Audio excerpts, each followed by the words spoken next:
नमस्कार दोस्तों, मेरा नाम राहुल कुमार है। आज जो सच्ची कहानी है उत्तर प्रदेश के प्रयागराज से है। दोस्तों, प्रयागराज से कुछ किलोमीटर दूर बसे कौशाम्बी नामक जिले से इसी जिले में पनोई करके एक छोटा सा गांव है। यह गांव प्रयागराज डिवीजन के अंतर्गत आता है। बात 5 जुलाई 2017 की है। सुबह के 7 बजे से 7:15 का समय हो रहा था। पनोई गांव के एक सड़क से कुछ लोग गुजर रहे थे। इन्होंने सड़क के किनारे किसी खेत में एक चीज पड़ी हुई देखी और इन्हें कुछ अजीब लगा। यह लोग पास जाकर उसे देखते हैं और देखते ही इनके होश उड़ गए। फिर इन्होंने तुरंत पुलिस को कॉल किया और बताया कि यहां पनोई गांव के पास एक सड़क के किनारे खेत में किसी का शव पड़ा हुआ है। खबर सुनते ही कौशाम्बी जिले के कोखराज थाने की पुलिस मौका वारदात के लिए निकल पड़ती है। इधर गांव में सबको पता चल चुका था और धीरे धीरे भीड़ भी जुटने लगी थी। कुछ देर बाद पुलिस की एक टीम स्पॉट पर पहुंचती है और भीड़ को हटाकर शव को देखा जाता है। यह शव पेट के बल लेटा हुआ था। देखने से लग रहा था कि यह शव किसी लड़की का है। उसने नीले रंग की जीन्स और गुलाबी टॉप पहन रखा था जिस पर सफेद रंग की डॉटेड डिजाइन थी। शव की स्थिति बहुत ही दर्दनाक थी। हर तरफ खून बिखरा हुआ था जो जमकर लाल से काला हो चुका था। दोस्तों, वीडियो में आगे बढ़ने से पहले वीडियो को लाइक जरूर करें, एक छोटा सा कमेंट भी कर दें और हमारे चैनल अपकमिंग अद्विक को सब्सक्राइब करना भी ना भूलें। और लेटेस्ट वीडियो की जानकारी के लिए बेल आइकन दबाकर नोटिफिकेशन जरूर ऑन कर लें। तो चलिए आगे बढ़ते हैं। वीडियो में इसके बाद शव को पलटा जाता है। चेहरे पर माथे के बीचों बीच एक गहरे घाव का निशान था जो किसी बंदूक की गोली के निशान जैसा लग रहा था, लेकिन यह गोली से थोड़ा बड़ा छेद था। बाकी चेहरे पर और कहीं कोई घाव का निशान नहीं था और चेहरा पहचानने लायक था। खेत में मिले इस शव की बात इतनी फैल गई कि सुपरिटेंडेंट ऑफ पुलिस भी वारदात वाली जगह पर आ गए। शव के आसपास थोड़ी छानबीन की गई ताकि शव की पहचान के लायक कोई डॉक्यूमेंट या मोबाइल फोन वगैरह मिल सके, लेकिन ऐसा कुछ नहीं मिला। गांव के लोगों से भी बारी बारी पूछताछ की गई। यह लोग भी शव के बारे में कुछ नहीं जानते थे। अब पुलिस ऑफिसर्स ने अनुमान लगाया कि हो ना हो यह शव कहीं और से लाकर यहां फेंका गया है, क्योंकि अगर यहां कत्ल हुआ होता तो रक्त की मात्रा ज्यादा होती। शव के बारे में गांव वालों से पूछताछ के बाद उसे हॉस्पिटल में भेज दिया जाता है और मुर्दा घर में शव रख दिया जाता है। अब पुलिस अपनी तरफ से कत्ल का मुकदमा दर्ज करती है। इसमें ना तो मरने वाले के बारे में पता था और ना ही मारने वाले के बारे में। अब सबसे पहले पुलिस ने अपने आसपास के पुलिस थानों में पता किया। शायद जिसके भी घर की बेटी होगी उन्होंने जरूर मिसिंग कंप्लेंट लिखाई होगी। लड़की के शव की फोटो भी पुलिस स्टेशन में सर्कुलेट कर दी गई ताकि अगर कोई मिसिंग कंप्लेंट लिखाने आए तो उनसे शव के बारे में पूछ सके। यह सब करते करते 5 जुलाई से 9 जुलाई आ गया और अभी तक बॉडी क्लेम करने वाला कोई भी नहीं आया। 9 जुलाई को ही डॉक्टर की टीम ने लावारिस के तौर पर शव का पोस्टमार्टम किया। पोस्टमार्टम की क्रिया की वीडियोग्राफी भी की गई। डॉक्टर के अनुसार लड़की के साथ सामूहिक दुष्कर्म किया गया था। फिर सिर के बीचों बीच गोली दागी दी गई थी। गोली से जो घाव बना वह थोड़ा बड़ा था। हो सकता है कि गोली मारने के बाद किसी चीज से घाव को और भी गहरा किया गया ताकि इसके जिंदा बचने की कोई भी उम्मीद ना हो। बैलिस्टिक रिपोर्ट से पता चलता है कि बंदूक को सिर के बिल्कुल पास लाकर गोली दागी गई थी। अभी तक कोई भी शख्स बॉडी को क्लेम करने नहीं आया था और पुलिस उसे ढूंढ तो रही थी, लेकिन समझ में नहीं आ रहा था कि उसे कहां ढूंढा जाए। फिर शव से जितनी भी जानकारी लेनी थी सब कुछ मिल चुकी थी। फोटो वगैरह भी ले लिया गया था। अब 10 जुलाई तक जब लड़की की खोज खबर रखने वाला कोई भी नहीं मिला तो पुलिस ने इसका अंतिम संस्कार कर दिया। अभी तक पुलिस के लोग केवल फोटो दिखाकर जानने वालों के बारे में पता कर रहे थे। फिर कहीं से उनके दिमाग में आया कि क्यों ना सोशल मीडिया पर लड़की के बारे में पता किया जाए। दिमाग में आते ही सोशल मीडिया पर लावारिस शव की फोटो शेयर कर दी गई। अब धीरे धीरे फोटो वायरल होने लगी। लोग भी इसे अपनी अपनी फेसबुक, व्हाट्सएप, इंस्टाग्राम पर शेयर करने लगे। 12 जुलाई को एक अनजान आदमी पुलिस को फोन करके बताता है कि उसने इस लड़की का फेसबुक पर देखा है और इसका फेसबुक पर एक अकाउंट है। लड़की का नाम हिना तलरेजा है। यह बात पता चलते ही पुलिस हिना का फेसबुक अकाउंट खंगालना शुरू कर देते हैं। इसके अकाउंट में 4 जुलाई 2017 की रात 10:45 और 45 पर 2 पोस्ट किए गए थे। इसी रात लड़की आखिरी बार अपने अकाउंट पर एक्टिव थी। इसके बाद वह इनएक्टिव हो गई। फिर 5 जुलाई को लड़की का शव मिलने है। इसका मतलब है कि कत्ल 4 जुलाई की रात 11 बजे के बाद किया गया होगा। पुलिस फेसबुक अकाउंट के जरिए हिना के घर वालों की तलाश शुरू कर देती है। जैसे तैसे पता करते करते पुलिस को एक एड्रेस मिलता है। यह प्रयागराज के मीरापुर नामक इलाके का था। फिर यहां पर जाया जाता है। 2 दिन तक कड़ी मशक्कत करने के बाद पुलिस को हिना का घर मिल चुका था। घर पर आकर दरवाजे को खटखटाया गया। एक महिला ने दरवाजा खोला। इन महिला को हिना की तस्वीर दिखाई जाती है और इसके बारे में पूछा जाता है। महिला ने इस लड़की को पहचान लिया। यह लड़की इनकी बेटी थी। पुलिस इन्हें सारी चीजें बताती है कि आपकी बेटी का कत्ल हो गया है।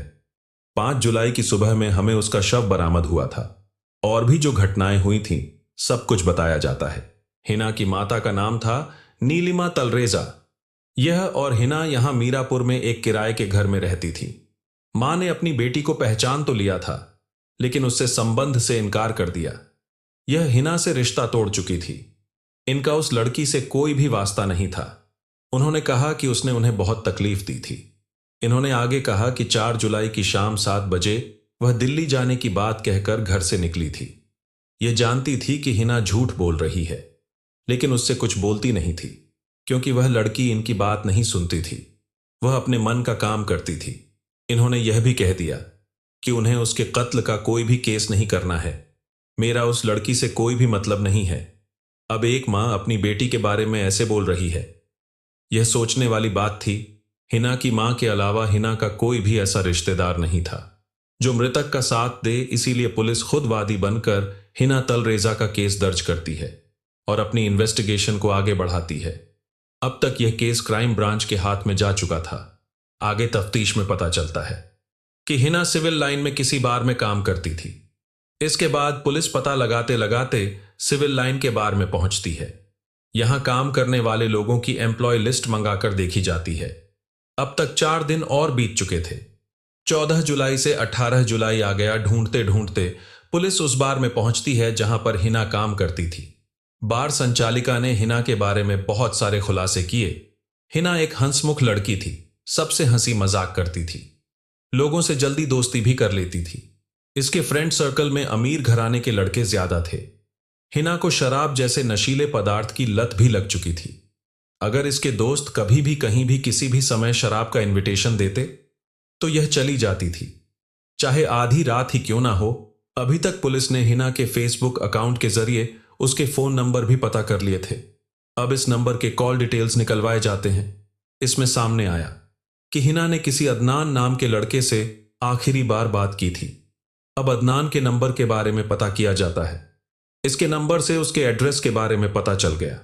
यह शाहगंज का रहने वाला था। इसके पिता अहमद खान प्रयागराज के एक बड़े बिजनेसमैन थे, काफी पैसे वाले थे। अब 18 जुलाई को ही पुलिस अदनान के घर पर जाती है। अदनान के घर वालों से इसके बारे में पूछा जाता है। तब पता चला कि यह 4 जुलाई की रात से ही गायब है। इसके साथ इसका जिगरी दोस्त भी था जिसका नाम खालिद है। दोनों साथ में घर से निकले थे। हिना और अदनान में 4 जुलाई को बात क्यों हुई, इनमें आखिर रिश्ता क्या है? यह सवाल जब पुलिस के दिमाग में आया तो हिना की मां और अदनान के घर वालों से पूछा जाता है। अब 23 जुलाई तक एक ऐसा खुलासा हुआ कि सुनने वालों के सर चकरा गए। हिना तलरेजा और अदनान पति पत्नी थे। दोनों के धर्म अलग अलग थे। परिवार के खिलाफ जाकर दोनों ने 2015 में कोर्ट मैरिज की थी। अब सवाल यह भी उठा कि दोनों पति पत्नी थे तो हिना अपनी मां के साथ क्यों रहती थी और अदनान के घर पर क्यों नहीं थी? अब पुलिस को शक हो गया कि अदनान और खालिद ही हिना तलरेजा के उस हर्ष के जिम्मेदार हो सकते हैं। तभी यह हिना के घर छोड़ने वाले दिन से गायब हैं। अब इन दोनों को कहां पर ढूंढा जाए, कुछ समझ में नहीं आ रहा था, क्योंकि इनका नंबर भी बंद था। इसके बाद पुलिस ने अपने सारे मुखबिर को काम पर लगा दिया। कैसे भी करके अदनान और खालिद के बारे में पता लगाना था। किसी मुखबिर ने कहीं से इंफॉर्मेशन निकाली कि अदनान और इसका दोस्त खालिद मुंबई में छिपे हुए हैं। इस इंफॉर्मेशन के बाद मुंबई पुलिस से बात की जाती है और फिर एक टीम प्रयागराज से मुंबई के लिए रवाना होती है।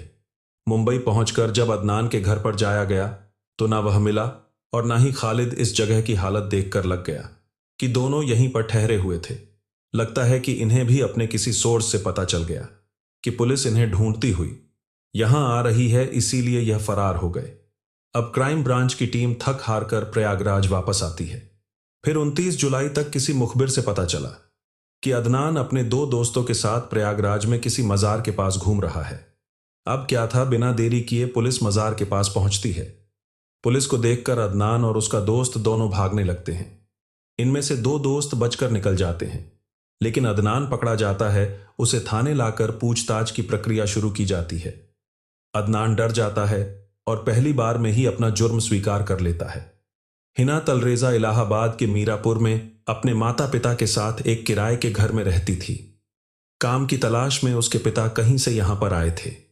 हिना अपने माता पिता की इकलौती संतान थी। चूंकि वह इकलौती थी, इसलिए माता पिता उसे खूब प्यार करते थे। उसकी हर इच्छा पूरी करते थे। जो वह कहती थी, पिता लाकर उसे देते थे।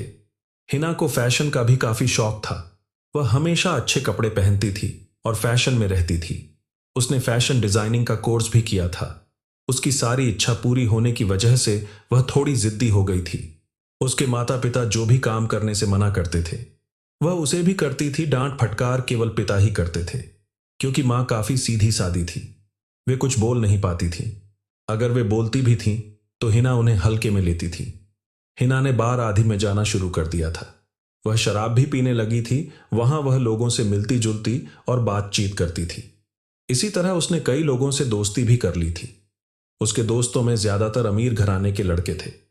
जब भी वे शराब पार्टी का इनविटेशन देते, हिना वहां पहुंच जाती थी। इसी तरह सब कुछ चल रहा था। जब हिना 21 साल की हुई, तो किसी कारणवश उसके पिता की मृत्यु हो गई। पिता के अलावा घर में काम करने वाला कोई और नहीं था। इसीलिए हिना ने प्रयागराज में ही सिविल लाइन के पास किसी बार में जॉब करना शुरू कर दिया। इस तरह से बाहर निकलने की वजह से वह अब पूरी तरह से खुल चुकी थी।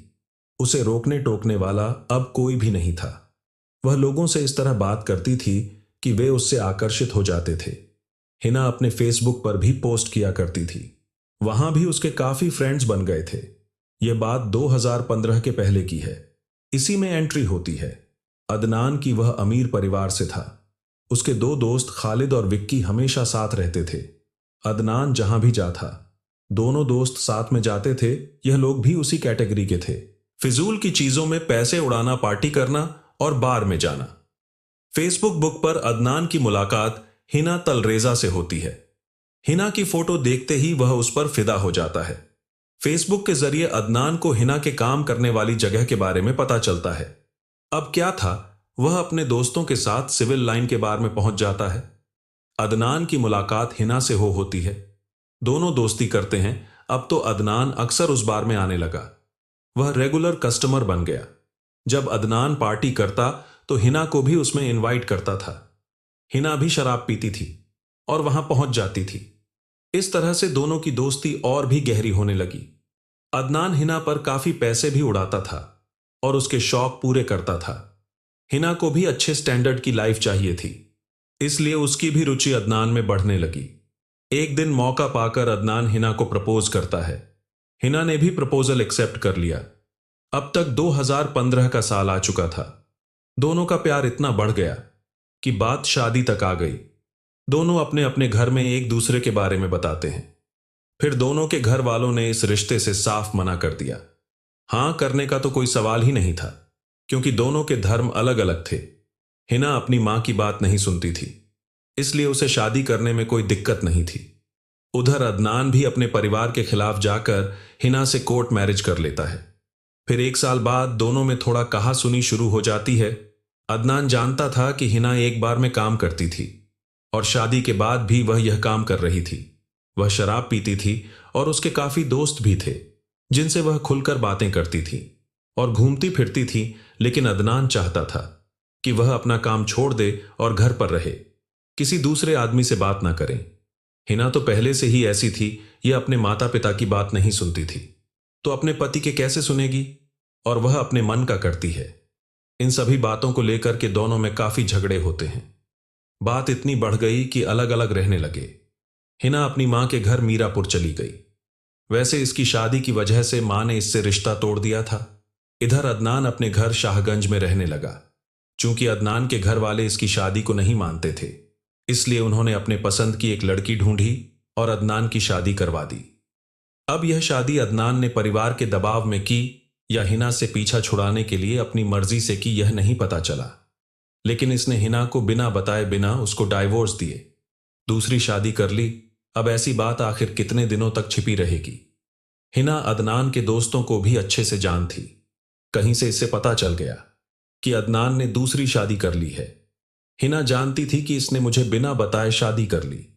हमने शादी का एक लीगल पेपर भी साइन किया है। दूसरी शादी करके अदनान ने कानून तोड़ दिया। हिना एक पुलिस स्टेशन में जाती है और इसी चीज को लेकर एप्लीकेशन सबमिट करती है। इसके बाद अदनान को पुलिस स्टेशन में बुलाया गया। अदनान ने जैसे तैसे माफी वगैरह मांगी और हिना का गुस्सा शांत किया। फिर हिना ने केस वापस ले लिया। अब अदनान समझ चुका था कि हिना कभी इसे डाइवोर्स नहीं देगी, क्योंकि इसके शौक इसी वजह से पूरे हो रहे हैं। ना ही यह दूसरी शादी को स्वीकार करेगी। और तो और अगर इसे साथ रखना भी चाहूं तो मेरे हिसाब से नहीं रहने वाली बुरी आदतों को नहीं छोड़ने वाली हिना अदनान से कहती है कि यह तुम्हारे साथ जिएगी और मारेगी भी, तुम्हारा साथ कभी नहीं छोड़ेगी। अगर तुमने बात नहीं समझी तो तुम्हारी जिंदगी को जानूम बना देगी। हिना की यह सारी बातें सुनकर अदनान घबरा जाता है। यह परेशान रहने लगता। अब तक 2017 का साल आ चुका था। कुछ महीनों बाद अदनान को पता चलता है कि हिना प्रेग्नेंट है। अब हिना इसी बात को लेकर के उसे ब्लैकमेल करने लगी कि तुम्हारे घर वालों को यह सब कुछ बता देगी, तुमने मेरी जिंदगी को खराब कर दी है। धीरे धीरे यह सिलसिला चलता रहा और अदनान इन सभी चीजों से परेशान हो चुका था। यह हिना से पीछा छुड़ाना चाहता था। फिर एक दिन यह अपने दोनों दोस्तों खालिद और विक्की को सारी बातें बताता है। अब तीनों मिलकर के एक प्लान बनाते हैं। 4 जुलाई 2017 को अदनान ने हिना को कॉल किया और डिनर का इनविटेशन दिया तो हिना मान गई। फिर शाम को 7 बजे यह रेडी होकर घर से निकलती है। मां ने पूछा, कहां जा रही हो?